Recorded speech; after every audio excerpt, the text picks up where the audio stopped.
You're watching Price's Valley This Morning on KBTX News 3.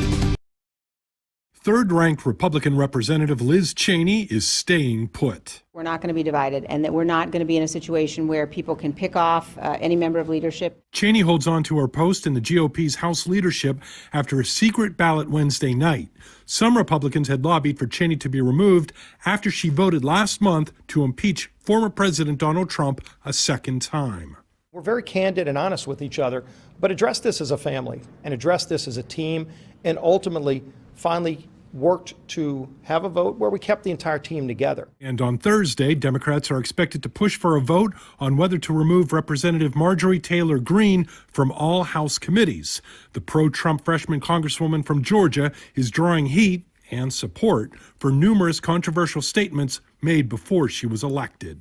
There is an Islamic invasion into our government offices right now. Although some members say the GOP remains united, some analysts say Greene is causing significant tension. This is a really serious matter, and I hope that I don't think she's going to apologize, and if she doesn't, she should lose her committees. I was the first one to say that. All you're going to do is keep the base coming back, and you will continue to lose those areas that allowed Joe Biden to become the president of the United States. I'm John Lawrence reporting. Republicans now in a battle for the soul of their party, facing a major test this week about whether they should purge their party of conspiracy-mongering conservatives or punish Republicans who stood up to Donald Trump. Their first test, Marjorie Taylor Greene, a freshman who dabbled in conspiracies, such as spreading falsehoods about whether the 2018 massacre at a Parkland, Florida high school was staged. With more of Greene's controversial views coming to light, do you have any regrets for anything you said? And top Republicans staying silent, Senate Republican leaders finally had enough. With the top Senate Republican, Mitch McConnell, calling out Greene's loony lies and conspiracy theories, saying they amounted to a cancer for the party. I think I adequately spoke out about how I feel about any effort to define the Republican Party in such a way. But McConnell would not say if he should have pushed back earlier against Trump's conspiracy theories. Do you wish, though, you spoke out about Donald Trump's conspiracies about the election being stolen much earlier than you ultimately did? Well, with regard to the former president, we're going into an impeachment trial next week. Senator John Thune, the number 2 Republican, said today that House Republicans have to make a choice. Do they want to be the party of limited government, or do they want to be the party of conspiracy theories and QAnon? And I think that is a decision they have got to face. Some Republicans aren't taking sides yet. Before I judge what to do about her, I want to know what the facts are.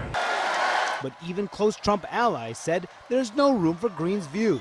With North Dakota Senator Kevin Cramer telling CNN that he would support her removal from the House Education Committee, which House Democratic leaders are threatening to do this week if House Republicans don't do it themselves. The tent can only be so big, too. There have to be some sort of guardrails. All that comes as House Republican leader Kevin McCarthy has yet to weigh in publicly on Greene, saying through a spokesman that her comments are deeply disturbing and that the GOP leader plans to meet with her one-on-one.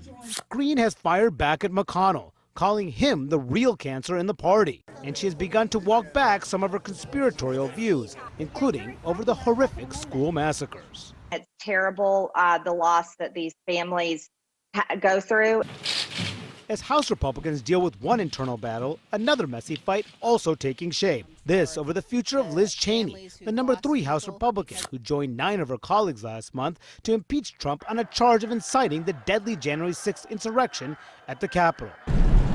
On Wednesday, House Republicans will meet behind closed doors in what is expected to be a tense meeting, in part focused on Cheney's vote. McConnell and other top Republicans, such as Lindsey Graham, have given Cheney their full-throated endorsement. But as McCarthy has tried to get back into Trump's good graces after criticizing him on the House floor last month, the House GOP leader has offered only a qualified endorsement of Cheney. Look, I support her, but I also have concerns.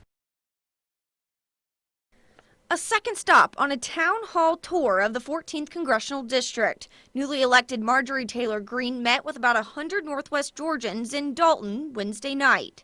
I told my staff, I was like, okay, if I'm going to be back in Georgia, I want to see as many people as I possibly can. So let's get some town halls planned. I want to talk to everybody. I'm looking forward to seeing people. Greene said the purpose of the visit was to let constituents know what she'd experienced at the Capitol since being sworn in less than a month ago. She addressed the Capitol riot. There's no excuse for the violence. It just shouldn't have happened. Abortion legislation, and the articles of impeachment she filed on her own against President Biden his first day in office. He has a pattern of abuse, and it has been proven. Those attending were given the opportunity to submit questions in writing and from the audience. But when Channel 3 attempted to ask Greene about calls for her expulsion from Congress in connection to past posts on Facebook showing support for violence against Democrats in Congress, the videos and the posts that I'm talking to my constituents. We're not having. Greene staffers told us we would have to leave. With minorities in both houses of Congress. That's when two uniformed Whitfield County Sheriff's deputies were waved over to escort us out of the public event. When we presented our credentials and explained we were invited to cover the event, we were told if we stayed on the property, we'd be arrested and charged with criminal trespassing. The Constitution declares that God declares us equal, and our Constitution affirms that, right? So we're already equal here in this country. That's the beautiful thing about America. We don't have to pass more laws and put more things in place like the 1619 agenda, the critical race theory. We're all equal anyways. And